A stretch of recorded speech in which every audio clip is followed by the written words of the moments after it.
Hello everyone. Good morning to all. Today we will discuss introduction of algebraic expression. Let's see. In previous class you have already discussed what are constant and variables. Let's see. We will revise again. First we will see constants,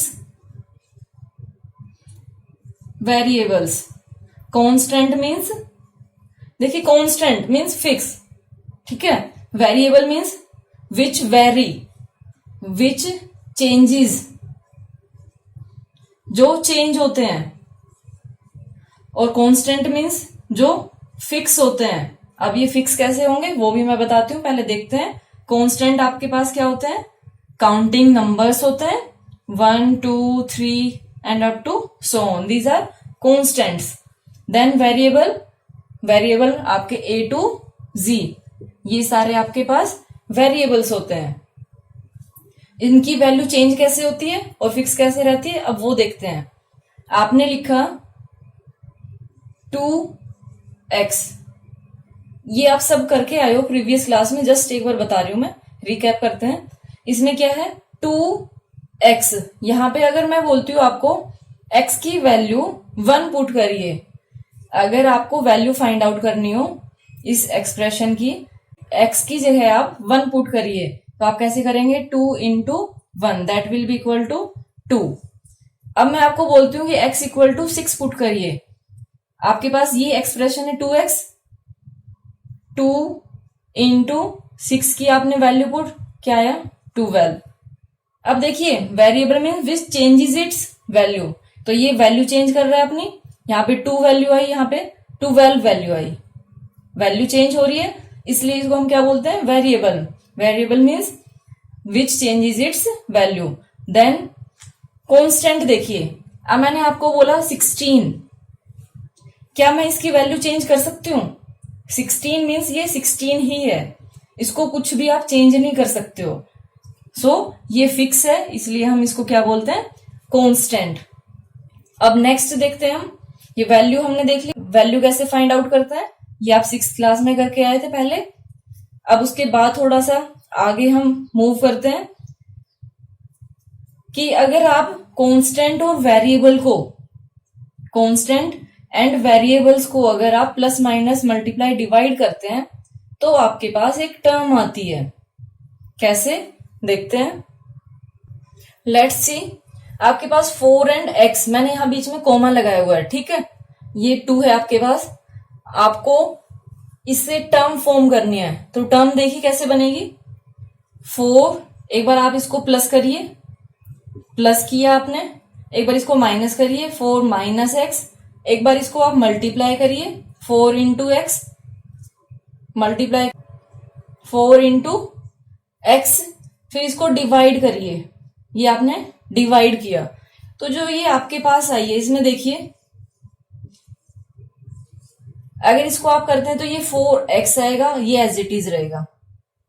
अब यहां पे थोड़ा सा ध्यान से देखिए, 4 plus x ये terms है, 4 माइनस एक्स टर्म्स है, 4x टर्म है, 4 बाई एक्स टर्म है, लेकिन इसके अंदर 2 टर्म्स है, 1 2 टर्म्स है इसके अंदर.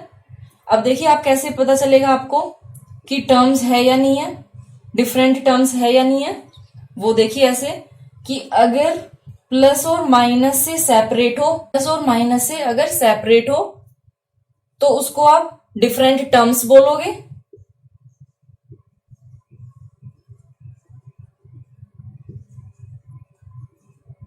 ठीक है. और जो ये पूरा बन के आया आपके पास 4 प्लस एक्स, इसको आप क्या बोलोगे?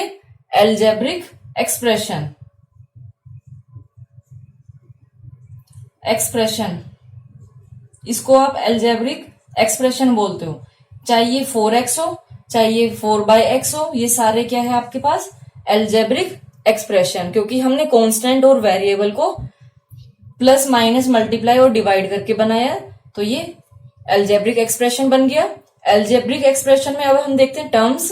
अगर प्लस और माइनस से सेपरेट है तो वो डिफरेंट टर्म्स होगी, अगर वो मल्टीप्लाई एंड डिवाइड है तो वो सेम टर्म होगी। सेम कैसे? एक ही होगी वो। ठीक है, कैसे? जैसे ये देखिए 4x, ये आपकी सिंगल टर्म है, इसको टू नहीं बोलोगे कि ये टू टर्म्स है। अगर ये प्लस और माइनस होता है इसके साथ, मैं इसके साथ ऐसे करती हूं -2, now how many terms are there?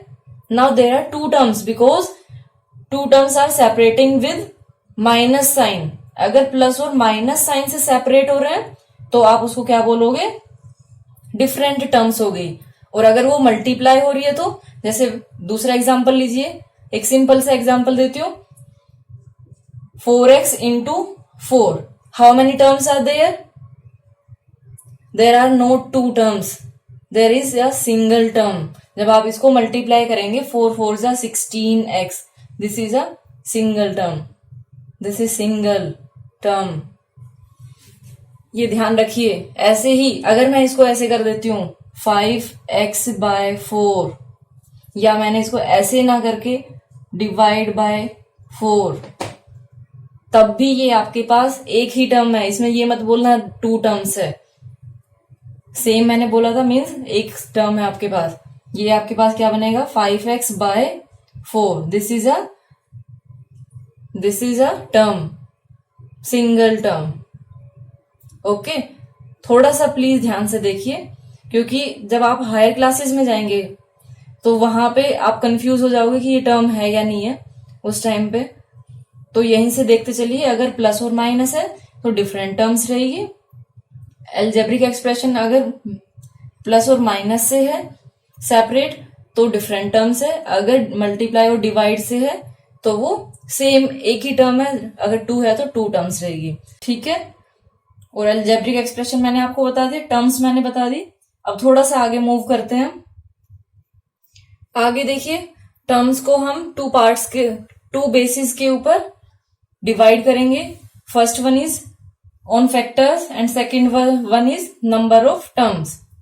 First में देखिए फैक्टर। फैक्टर अगर आपके पास सेम हो, इफ फैक्टर आर सेम, और दूसरा इफ फैक्टर्स आर डिफरेंट। अगर फैक्टर सेम है तो उसको हम बोलते हैं लाइक टर्म, लाइक टर्म। अगर डिफरेंट हो तो उसको हम क्या बोलते हैं? Unlike term. अब नंबर ऑफ टर्म्स के ऊपर देखिए कैसे आएगा। नंबर ऑफ टर्म्स में अगर आपके पास वन टर्म हो, टू टर्म्स हो, थ्री टर्म्स हो, ये थ्री टर्म्स तक होता है। उसके बाद आप उसको, मैं बताती हूँ क्या बोलते हो। अगर फर्स्ट टर्म हो तो उसको हम बोलते हैं monomial. Monomial, mono means one, mono means क्या होता है? वन। तो जिसमें वन टर्म हो उसको आप क्या बोलोगे? मोनोमियल। अगर उसमें टू टर्म्स हो तो आप उसको क्या बोलोगे? Binomial. Bi means two, bisect बोलते हैं ना, टू पार्ट्स में डिवाइड करना, तो बाय मीन्स टू। उसके बाद थ्री टर्म्स हो तो उसको बोलते हैं ट्राई, ट्राइनोमियल। उसके बाद जब होते हैं तो उसको हम पोलिनोमियल बोलते हैं। वैसे ये भी पोलिनोमियल है, लेकिन 1 2 3 के लिए हमने इनको बोला मोनोमियल, वन टर्म के लिए, टू टर्म हो तो बाइनोमियल, थ्री टर्म्स हो तो ट्राइनोमियल। अब देखिए लाइक टर्म में मैंने लिखा 3xy, 3x²y, 4yx। अब आपको इसमें लाइक टर्म देखनी कौन सी है। तो लाइक टर्म मीन्स जिसके सेम फैक्टर है, मीन्स यहां 3xy है।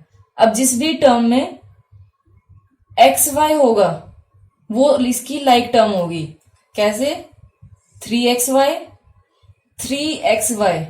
अब ये मैंने बोला कि जिसमें वेरिएबल सेम होंगे उसके साथ साथ इनकी पार्ट्स भी सेम होने चाहिए। ठीक है, क्योंकि एक्स वाई तो इसमें भी है, तो ये और ये लाइक नहीं है। क्यों? क्योंकि यहाँ एक्स की पावर कुछ नहीं है, मीन्स 1 है, वाई की पावर कुछ नहीं, 1 है। यहाँ पे एक्स की पावर कितनी है? 2। So this one is unlike term, ये अनलाइक टर्म है। लाइक वाली कौन सी है? ये दोनों लाइक टर्म है। आई होप आपको समझ आया हो। कि जिसमें वेरिएबल तो सेम होने ही चाहिए, उसके साथ साथ पार्ट्स भी सेम होनी चाहिए।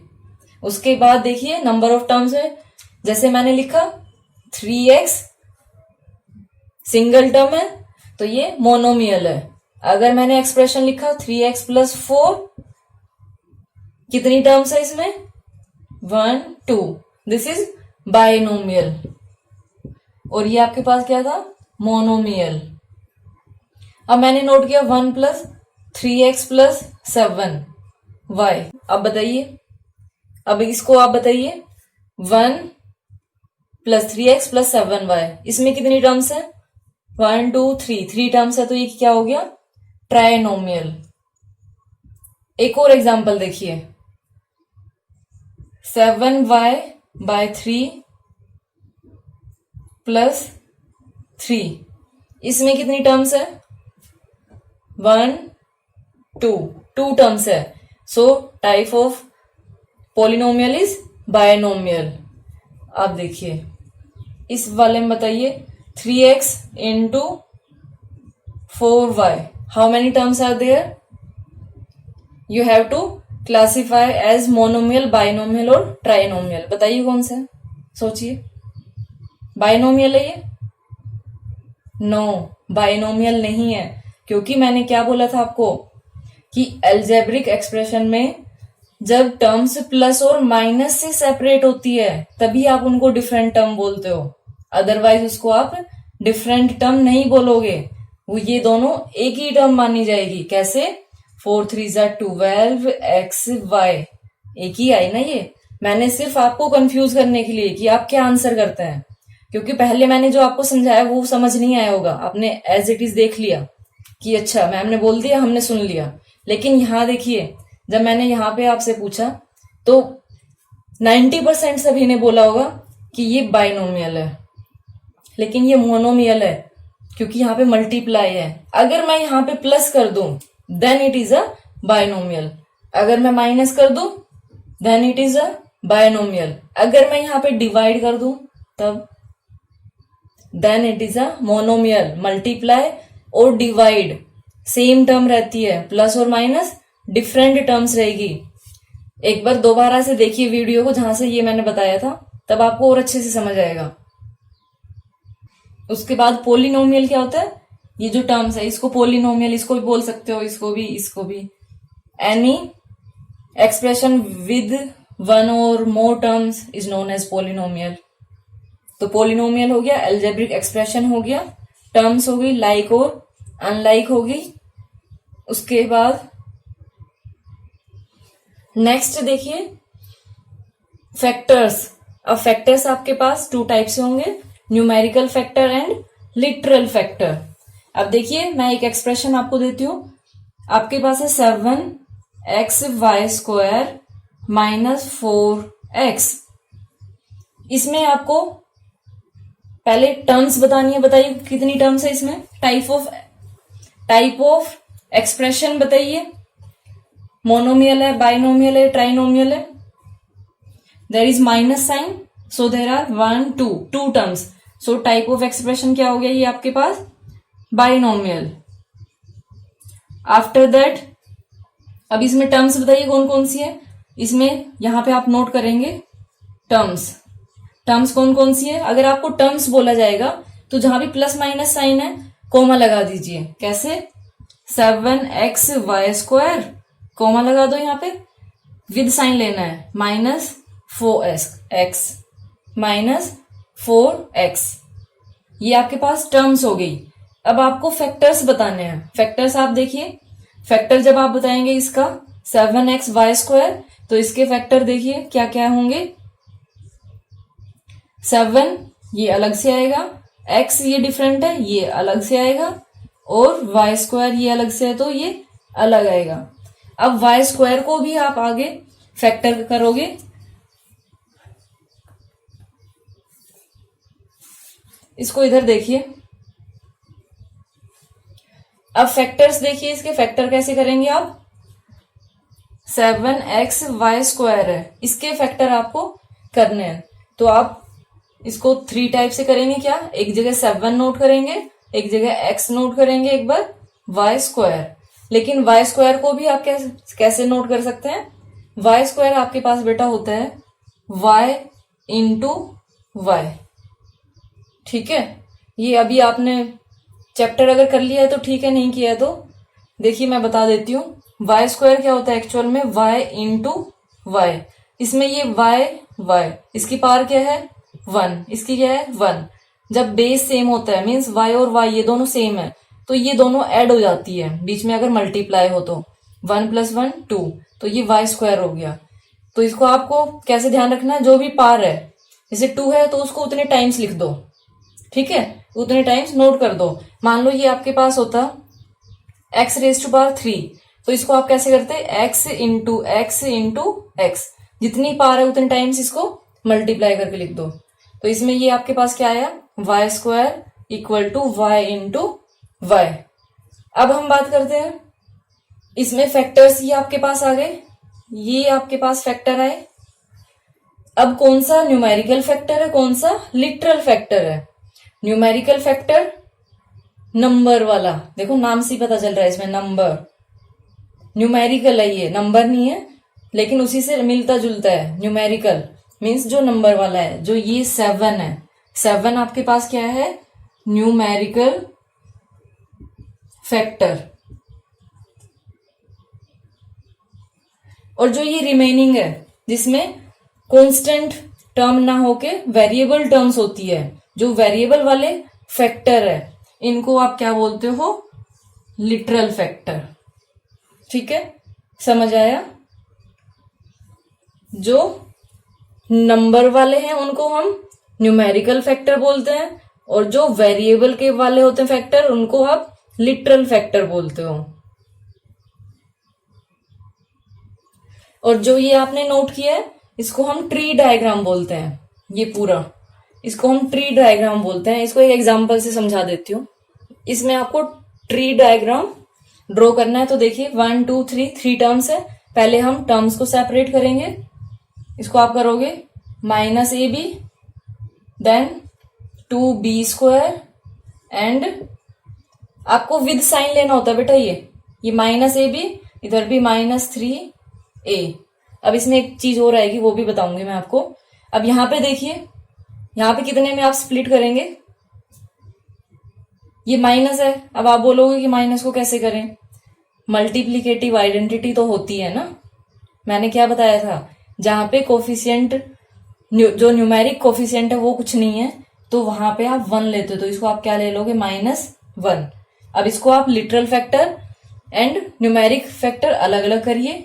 1 2 3, ये आपके पास 3 में आएगा, एक जगह -1, एक जगह 1a, एक जगह b, और यहाँ पे 2 एंड b ये डिफरेंट है, 2b², लेकिन b² को फिर से करोगे, b पावर 2 है मीन्स इसको 2 टाइम्स मल्टीप्लाई करिए, देन इसमें आप क्या करेंगे? -3a। ठीक है, ये इसके ट्री डायग्राम बोलते हैं हम इसको।